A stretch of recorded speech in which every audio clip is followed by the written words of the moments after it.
When your attention becomes free of all distractions,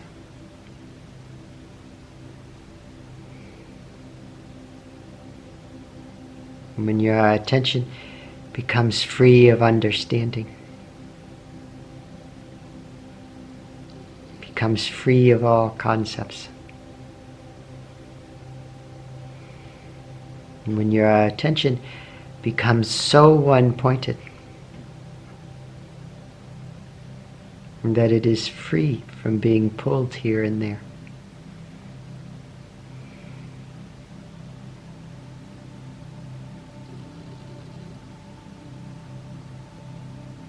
then you perceive the truth.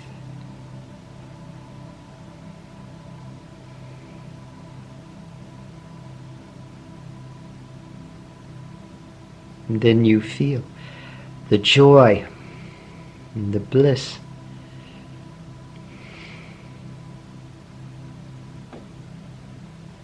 the fulfillment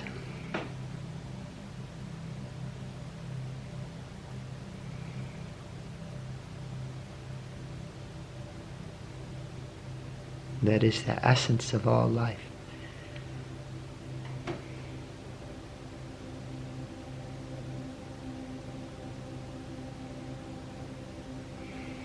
But our attention gets pulled into so many things.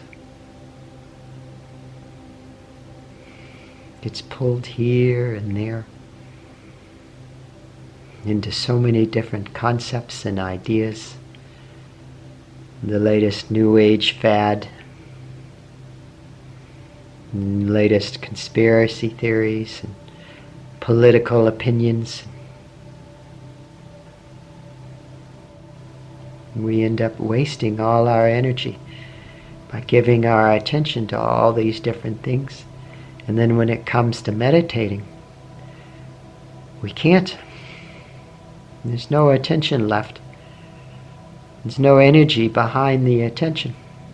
It's been spent. And our awareness is flat.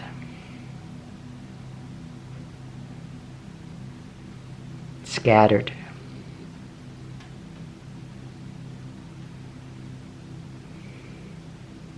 The internet is a wonderful thing.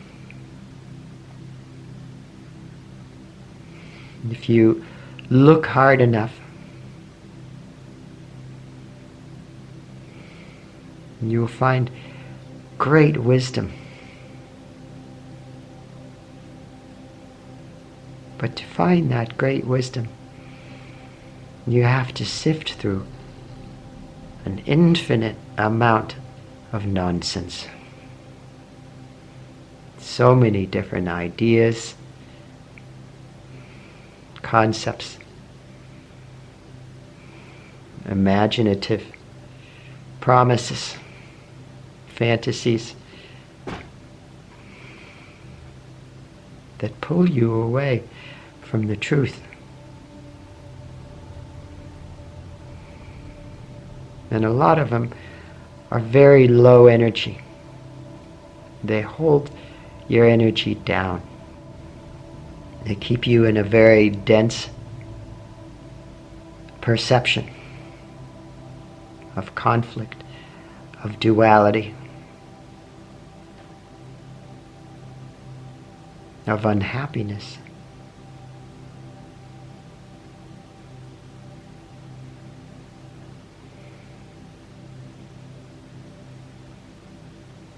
So, we do meditation, we follow meditation techniques, we do spiritual practices like breathing techniques, chanting, mantra.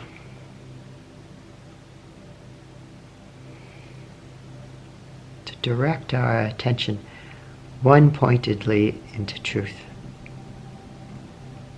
To purify our attention. So attention becomes clear, transparent.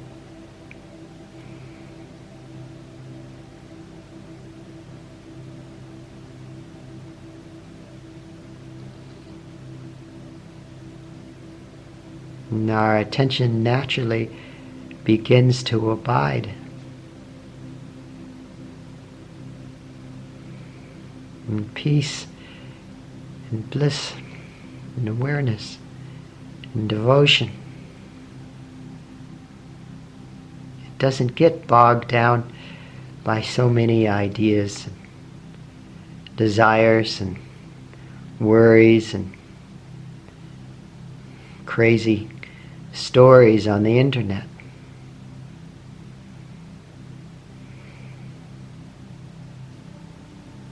And you become free, freed into happiness,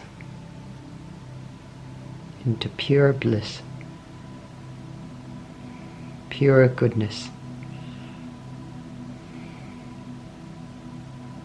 You become free from physical perception, mental perception, emotional perception.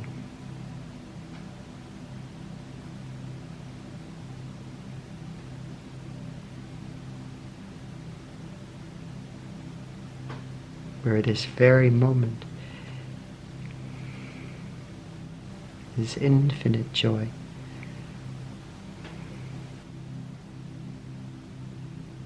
Joy beyond all understanding, beyond emotion, beyond mental perception. We become happier and happier the more we give our attention to spiritual practices that direct our attention into truth. Not beliefs, not knowledge to hold on to. And the Shakti music you're listening to in the background, these videos, hopefully give you a sense of peace, bliss, so you know the direction to go, so that your attention is drawn out of thinking, out of emotions, out of the physical, out of ego perception.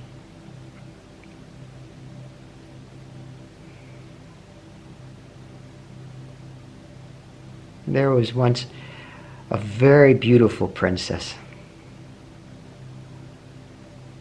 She was very pretty. She was very smart too. But she was also a very independent woman.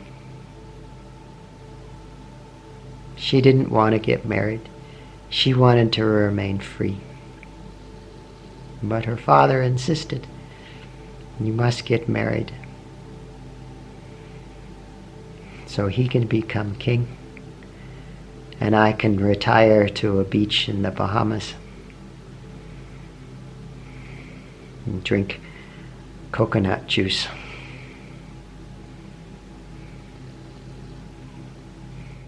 But she didn't want to get married.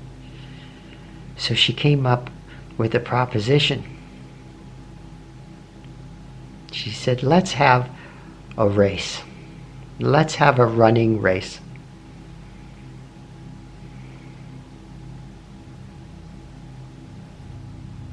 She said, any man that can beat me in this race, I will accept as my husband. Well, the king, he thought that was a good idea. At least the king would have good lungs, strong legs, can run away from the enemy really fast. So he agreed. But the princess, she trained every day and every night to run as fast and strong as she could.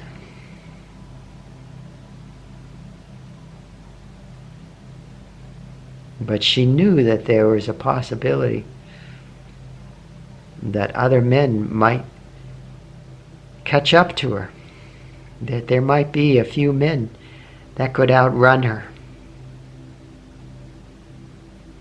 And so she set up along the sides of the road where the race was all these different stalls. Some stalls offered beautiful golden trinkets, shiny objects, pretty things.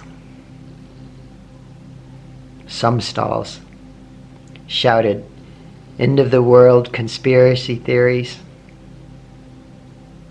Some stalls shouted politics. Some stalls offered the latest new age ideas, fantasies. Wear this rock around your neck and you will get enlightened.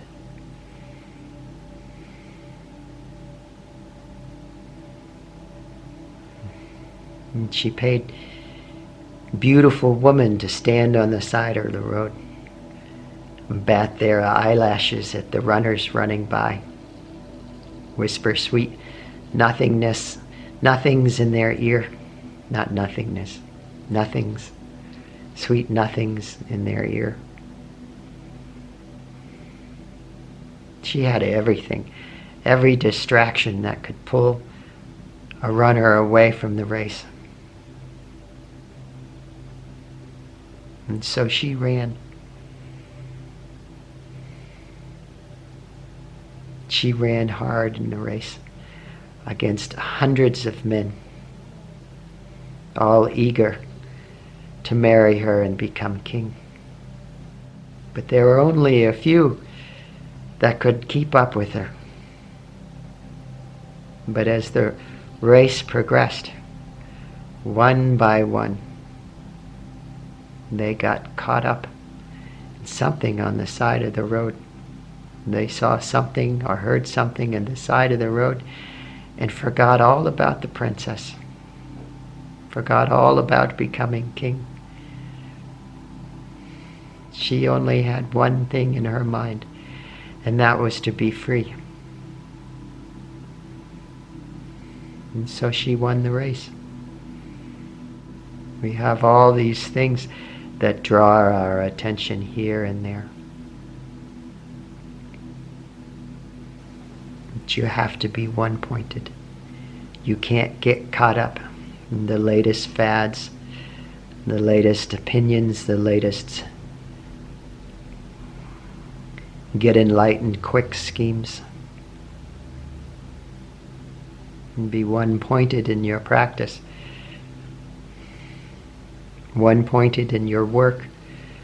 One-pointed in whatever you do. Be careful what you let your attention get involved in.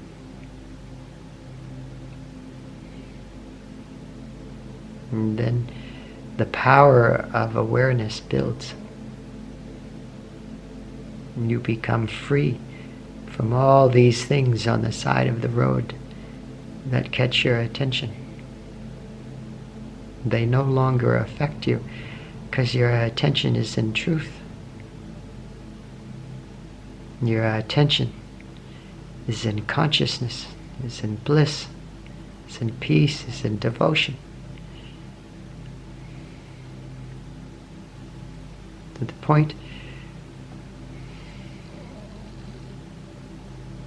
where at times you become free of everything. I had this quote taped to the wall of my studio in the ashram I lived in. It said, "Once you pass through, no one can hold you down. Nothing can hold you back." If you are one-pointed in your attention, then everything else falls away. You lose interest in all the distractions, all the things that can pull your energy down.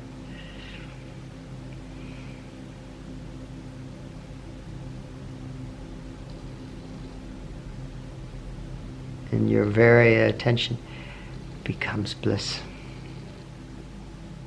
Very attention is transcendent, free.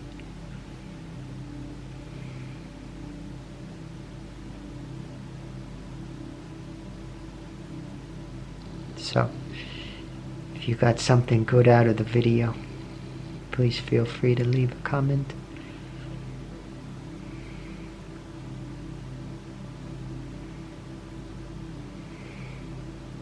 May you be blessed in the power of truth. May you be blessed in her infinite bliss. Much love to you.